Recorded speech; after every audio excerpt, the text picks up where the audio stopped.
صحابه کرامو د نبی کریم صلی الله علیه وسلم سره ډیره زیاته مینه او محبت و.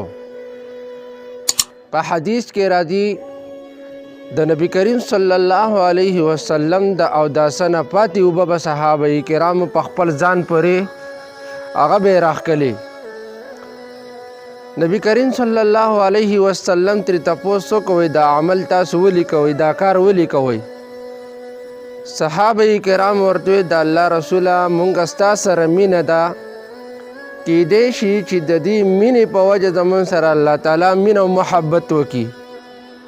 نبی کریم صلی الله علیه وسلم ورته وفرمایل که تاسو غواړئ چې د الله او د الله رسول صلی الله علیه وسلم تاسو سره محبت وکړي او مینه وکړي نو دا درې خویونه په خپل ځان کې لازم ونیسئ.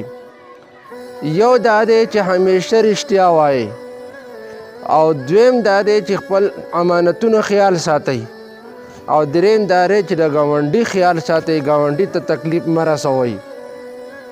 که چېرته تاسو ګاونډي ته تکلیف ورسوو وایي ستاسو دا نیکۍ به داسې ختمې شي لکه څنګه چې نور په ځمکه باندې ولګي او د ځمکې کم نمي ده او کم لونوالی دی هغه ختمیږي، نو دقه شان چې د انسان دا ټولې نیکۍ ختمیږي.